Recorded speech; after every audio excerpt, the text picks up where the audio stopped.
السلام علیکم. میرا نام اندلیب گل ہے جی، اور میں لاہور شناسی کی طرف سے یہ نشست جو ہے آج اس کی شروعات کروں گا. آج کا جو سلسلہ رکھا گیا ہے اس کی خاص نسبت جو ہے وہ سکھ مذہب کے جو بانی گرو نانک صاحب ہیں ان کی کہہ لیں کہ سالگرہ، اگر اردو میں کہوں تو سالگرہ کے موقع کے ساتھ جوڑ کر اس پروگرام کو ہم نے آج رکھا ہے، جس میں ہمارے مقاصد یہ ہوں گے کہ ہم ایک تو گرو نانک صاحب کو بذات خود یاد کریں، ان کی جو چیزیں ہیں، جو ریمینز ہیں لاہور کے اندر، اس کے اوپر بات کی جائے، اور پھر کیونکہ ایک پورا مذہب ان سے جڑا ہوا ہے، ایک پورا سکھزم کا ایک پوری فلاسفی ہے، اور اس کا جو ورثہ ہے پورا جو لاہور کے اندر موجود ہے، اور غیر محفوظ بھی ہوگا کہ اس میں غیر محفوظ ورثے کا بھی احاطہ کیا جائے گا، اس پہ ہم بات کریں گے. سکھ جو ہے وہ سکھزم جسے ہم کہتے ہیں، یا یہ کہہ لیں کہ سب سے جدید لیکن سب سے بڑے مذاہب میں سے جدید اور بڑا مذہب ہونا، یہ دو اس کے خاصے ہیں. یعنی بڑے مذاہب ہیں، اس سے بڑے مذاہب بھی ہیں لیکن وہ اس سے جدید نہیں ہیں، اور یہ واحد مذہب ہے جو جدید بھی ہے. یعنی 15ویں صدی کے آخر میں اس کی شروعات کہیں ہوتی، اور یہ ایک بڑا مذہب بھی بنتا ہے، ایک بڑے مذہب کی صورت بھی اختیار کرتا ہے. یعنی جدید مذاہب کے اندر سے جس مذہب نے زیادہ مطلب ہے کہ جو زیادہ پھیلا اور جو بڑا مذہب بنا، اس کا یہ سکھزم کا خاصہ ہے. سکھ اگر لفظ دیکھا جائے تو یہ پنجابی کا سیدھا سادہ لفظ ہے. سکھ سے مراد سیکھنا. شاید اس میں کیونکہ سکھزم کے ساتھ جب یہ لفظ جڑا ہے تو اس کی معنی کہیں گم گئے ہیں. ہمیں یہ لفظ سن کر لگتا ہے کہ شاید اس کے کوئی اور معنی ہوں گے، لیکن پنجابی میں سکھ جسے یعنی سیکھنے کو، لرن کرنے کو جو کہا جاتا ہے، یہ اسی سے نکلتا ہے. سکھ، سکھی. اب جب سیکھنے کی بات ہوتی ہے تو ظاہر ہے اچھی بات سیکھنے کی ہی بات ہو رہی ہے، بری بات سیکھنے کی بات تو نہیں ہو رہی. تو آپ اسے کہہ سکتے ہیں کہ اچھائی کا راستہ، یہ اس کے لغوی معنی بنتے ہیں، اور اصطلاحی معنی بھی یہی بنتے ہیں، کیونکہ مذہب کا یہ دعویٰ ہے کہ یہ ایک اچھے راستے کی طرف لے کر جاتا ہے. اور اسپریچول رنگ یا کلر جسے ہم کہہ لیں، اسپریچول کلر اس کے اوپر جو ہے اس کا غلبہ ہے، زیادہ ہے.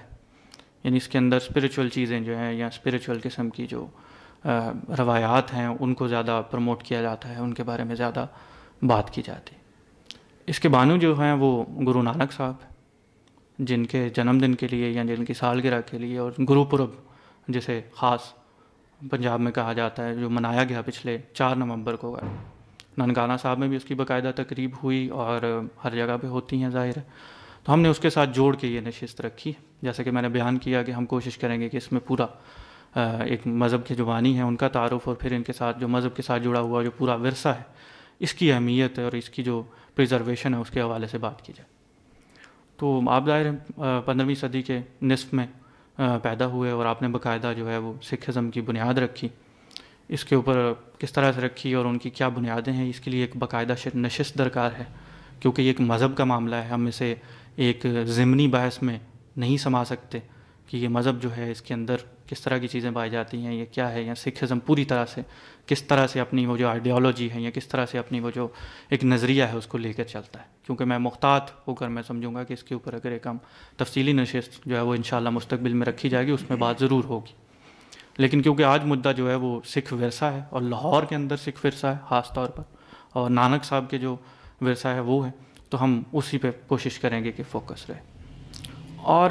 سکھزم کے اندر، اور ہم کیونکہ یہاں میجورٹی مسلمانوں کی پائی جاتی ہے، آپ نے محسوس کیا ہوگا جب سے ہم بڑے ہو رہے ہیں، ایک بہت ہی خاص قسم کا تعلق ہے، عزت کا، احترام کا. باقی مذاہب کی نسبت زیادہ قربت محسوس کی جاتی ہے سکھزم سے. اس کی باقاعدہ وجہ ہے. اس کی وجہ جو ہے وہ اس کے اندر پائے جانے والا جو تصور خدا ہم کہہ لیں، اصولی طور پر جو تصور خدا ہے سکھزم کے اندر اور پھر اسلام کے اندر، جو اصول پائے جاتے ہیں تصور خدا کے اندر، ان میں کافی مطابقت ہے. جو کہ عام جملہ ہم سنتے ہیں کہ توحید کے قائل ہیں تمام سکھ کہا جاتا ہے. تو اس میں ظاہر اختلاف بھی ہیں اندرونی، ان کے ہاں اس کے اوپر پوری ایک بحث بھی ہے کہ آیا وہ مونوتھیسٹک ہے یا دوسرا ریلیجن ہے، لیکن ایک عام جملہ، معروف جملہ تو یہی ہے. اور اس کی وجہ یہ ہے کہ وہ جو ایٹریبیوٹس ہیں، وہ جو خاصے ہیں خدا کے جو بیان کیے جاتے ہیں، جو تصور بیان کیا جاتا ہے، وہ بڑی مطابقت رکھتا ہے. اس لیے دونوں مذاہب میں جو وہ عزت و احترام کا رشتہ، جو کہ ویسے بھی ہونا چاہیے ضمنی طور پہ، لیکن اصولی طور پہ میں نے اس کی ایک ٹیکنیکل وجہ جیسے آپ کہیں وہ یہ سمجھی جا سکتی ہے کہ ہمارا ان کے خاص تعلق. دوسرا جیسے میں نے بیان کیا کہ کیونکہ اسپریچول عنصر یا صوفیزم جو ہے وہ زیادہ نمایاں ہے اس کے اندر، تو اسلام کے اندر بھی تصوف کا ایک پورا ایک کلچر پایا جاتا ہے، صوفیزم جو ہے اسے ریکگنائز کیا جاتا ہے. اور اس تناظر میں جو سب سے بڑی مثال یہاں ذکر کرنی چاہیے وہ میں سمجھتا ہوں کہ حضرت میاں میر کی جو سکھ گرو ارجن ہے جی ارجن دیو کے ساتھ ان کا جو تعلق ہے اس پہ ہمیں دیکھنا چاہیے. یہ بہت ہی بہترین مثال ہے کہ سکھوں کے اندر اور مسلمانوں کے اندر کیسا تعلق رہا ہے کہ جب بھی لاہور آتے تھے وہ گرو ارجن جی وہ میاں میر کے ہاں ہی قیام کرتے تھے، ایسا تعلق تھا، ایسی قربت تھی. اور جب گولڈن ٹیمپل بنانے کا ارادہ کیا جو کہ سکھوں کا سب سے بڑا ایک مذہبی جگہ ہے، تو اس کی بنیاد رکھنے کے لیے انہوں نے حضرت میاں میر کو دعوت دی اور انہوں نے یہ قبول بھی کی. اور اس کی وجہ ہے کہ آج بھی ہمارے سکھ بھائی جو ہیں وہ حضرت میاں میر کے دربار پر آتے ہیں اور بڑی خوشی سے انہیں وہاں ویلکم کیا جاتا ہے، وہ وہاں جو بھی ان کا چلتا ہے. تو یہ اسپریچول کا عنصر، یہ مطابقت پائی جاتی ہے. لیکن مسئلہ یہ ہے کہ یہ عزت و احترام تو ہے مذہبی طور پہ اور یہ سارا، یہ سب میں سمجھتا ہوں کہ چینلائز ہونا چاہیے اور ورثے کی جو حفاظت ہے اس کے اندر بھی یہ آنا چاہیے کہ ایک مذہب ہے اور اس کے بانی جو ہیں وہ یہ مذہب اتنا پھیلا ہے اور سیاسی غلبہ بھی رہا ہے اس مذہب کا ایک خاص طور میں 80 سال کے قریب اگر ہم کہیں. لاہور کے ایک کیپٹل رہا ہے ان کا 80 سال کے قریب. مہاراجہ رنجیت سنگھ کا نام سبھی جانتے ہیں، سب کو معلوم ہے کہ ان کی حکومت رہی، ایک بڑی سکھ حکومت رہی ہے وہ 40 سال تک، خاصے عرصے تک. تو جب کوئی حکومت بنتی ہے اور وہ کسی مذہب کی بنیاد پر بنتی ہے تو وہ ایک خاص طرح کی تہذیب بھی اپنے ساتھ لے کر آتی ہے، کیونکہ وہ جو حکمران ہوتا ہے، جو بادشاہ ہوتا ہے، وہ جس طرح کی تعمیرات کرواتا ہے یا جس طرح کے کلچر کو فروغ دیتا ہے یا جس طرح کی تہذیب بنتی ہے وہ باقاعدہ اس مذہب کے ساتھ جڑی ہوتی ہے. تو ایک بانی ہے ایک سکھ مذہب کے گرو نانک صاحب جن کی ہم سالگرہ اگر منانے یہاں اکٹھے ہوئے ہیں تو اس کا یہ حق بنتا ہے کہ ان کے شروع کیے ہوئے مذہب سے جو ورثہ لاہور میں ہمارے اندر ہاتھ آیا ہم اس پہ بھی بات کریں اور اس کی حفاظت پہ بات کریں. اور بدقسمتی سے وہ محفوظ نہیں ہے. اس پہ میرے دوست نقوی صاحب جو ہے وہ روشنی ڈالیں گے، اس پہ ہم تفصیل سے بات کریں گے کیسے محفوظ نہیں ہے، کیسے ضرورت ہے. تہوار جو ہے خاص طور پہ جس کو آج ہم کہہ رہے ہیں کہ ہم نے اس کو ریفرنس کے ساتھ یہ رکھا ہے، وہ تہوار جو ہے ظاہر سالگرہ ہے ایک مذہب کے بانی کی جنم جینتی جسے ہم کہتے ہیں یا گرو پورب ان کا نام رکھا جاتا ہے. تو سکھوں کے یہاں بڑے ٹریڈیشنل طریقے سے وہ منایا جاتا ہے. دعائیں کی جاتی ہیں، ارداس کا لفظ پنجابی میں دعا کے لیے سکھزم میں بہت عام ہے. ارداس کی جاتی ہے، پاٹھ کیا جاتا ہے، پوجا کہہ لیں جسے یہاں عبادت ہمارے لفظوں میں کہہ لیں، پاٹھ کیا جاتا ہے باقاعدہ. اور ننکانہ صاحب میں تو میں آج صبح بھی بلکہ میں شکریہ بھی ادا کرنا چاہوں گا اس آن لائن توسط سے ان محترمہ کے کہ انہوں نے ایک بہت امارہ ایک جرنلسٹ ہیں، انہوں نے بہت اچھی ننکانہ صاحب میں جا کر ایک باقاعدہ ویڈیو لاگ جسے ہم کہتے ہیں کہ کس طرح سے گرو پورب، کس طرح سے وہ سالگرہ منائی جا رہی تھی. تو میں نے وہ ویڈیو دیکھ کے مجھے بہت خوشی ہوئی کہ باقاعدہ ایک میلے کا سما ہے جس طرح سے ہمارے پنجاب میں میلے لگا کرتے ہیں. اور اس میلے کے اندر کیونکہ ایک مذہبی تہوار ہے تو مذہبی رنگ بھی یہاں ہے کہ پالکی نکلی ہوئی ہے اور اس میں گرو گرنتھ صاحب جو ہیں وہ رکھے ہوئے ہیں اور وہ جا رہے ہیں. اور سکھ بچے جو ہیں وہ اپنے باقاعدہ روایتی طریقہ طرز کے مطابق تیار ہو کر وہاں اس میلے میں اس میں آئے ہوئے ہیں. بہت ساری چیزیں بک رہی ہیں، یار جدیدیت کا حصہ ہے، جب میلہ لگتا ہے تو وہاں چیزیں بھی بکتی ہیں، دکانیں بھی لگتی ہیں اور جدید چیزیں بھی بکتی ہیں اور اس طرح کی رونق لگی ہوئی ہے. اور انہوں نے بہت اچھے طریقے سے جا کے جسے کہتے ہیں ہم ریئلسٹکلی اور گراؤنڈ لیول پہ وہ ویڈیو بنائی، ایک وی لاگ بنایا جس سے ہمیں پتہ چلتا ہے کہ آج کے دور میں جدید دور میں پاکستان کے اندر یہ تہوار کس طرح منایا جا رہا ہے. اور ظاہر پنجاب کے اندر انڈیا کا جو پنجاب ہے جو وہاں آتا ہے وہاں تو زیادہ اس میں مذہبی رنگ یہاں ہوتا ہوگا کیونکہ وہاں سکھزم جو ہے وہ زیادہ منظم ہے، اس کے بارے میں بھی نقوی صاحب روایت کریں گے. اور تیسرا جو ابھی میں نے بیان کیا کہ گرو گرنتھ صاحب کو رکھا جاتا ہے تو یہ بھی بتاتا چلوں، ویسے تو معلوم ہے لوگوں کو لیکن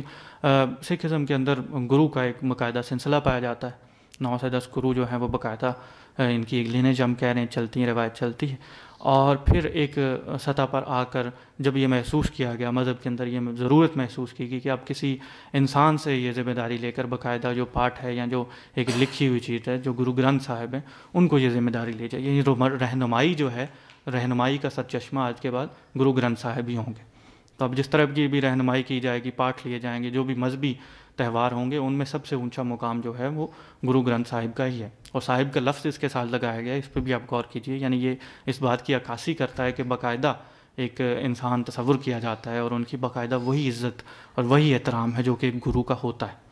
اور اس کی روایت جو ہے وہ گرودوارے کے اندر دیکھنے کو ملتی ہے، جہاں باقاعدہ ان کے ماحول کا خیال رکھا جاتا ہے گرو گرنتھ صاحب کے، کہ وہ کہاں رکھے جائیں، اور ان کے کپڑوں کا، اور اس طرح سے باقاعدہ ایک جس طرح سے ایک کہہ لیں کہ ہم اپنے رہنما کی یا بادشاہ کی جس طرح سے عزت کی جاتی ہے اس طرح سے عزت کی جاتی ہے۔ تو مذہبی تہوار جو بھی ہوگا سکھ ازم کا، اس کے اندر خاص اہمیت ہوگی گرو گرنتھ صاحب کی، کیونکہ وہ ایک رہنما کی حیثیت رکھتے ہیں۔ تو گرو پورب کے اندر بھی جو ہے وہ ان کی پالکی نکالی جاتی ہے، اور پھر پاٹھ جو ہے، کیونکہ عبادت پہ یقین رکھتے ہیں، عبادت کی جاتی ہے، تو گرو پورب کے اندر جو ہے وہ باقاعدہ پاٹھ بھی کیا جاتا ہے۔ تو یہ تہوار بھی منایا جاتا رہا۔ اس تہوار کے ساتھ آج ہم کوشش کریں گے کہ گرو نانک کی جو ورثہ ہے جو لاہور کے اندر موجود ہے، ٹینجیبل قسم کا ایسے مقامات ہو سکتے ہیں جہاں انہوں نے، نقوی صاحب ذکر کریں گے ان کا، اور پھر جیسے میں نے ذکر کیا کہ اس تہذیب کے سلسلے میں، اس تہذیب کے نتیجے میں جو ورثہ ہمارے ہاتھ ہے، اس پہ اب روشنی ڈالنے کے لیے میں سمجھتا ہوں کہ میرے دوست، عزیز دوست فیضان نقوی صاحب، جن کی سکھ ازم کے اوپر اور سکھ ازم کا جو غیر محفوظ ورثہ ہے لاہور کے اندر، اس کے اوپر خاص تحقیق ہے، اور اس پہ میں سمجھتا ہوں وہ آ کے بات کریں، اور گرو نانک صاحب سے شروع کرتے ہوئے ہم سکھ کے غیر محفوظ ورثے تک جائیں گے، اور اس کے بعد کیونکہ اس نشست کو ایک مکالمے کی صورت دینا ہمیشہ سے میرا ارادہ رہا ہے، تو جو بھی میرے احباب جنہوں نے قیمتی وقت نکالا ہے، آپ سب نے، ہم اس پہ پھر ایک باقاعدہ مکالمے کا اوپن فلور کر دیا جائے گا، اور جو بھی آپ کے سوالات ہیں، آراء ہیں، یہاں اگر آپ نے کوئی تحقیق کر رکھی ہے اس کے بارے میں، آپ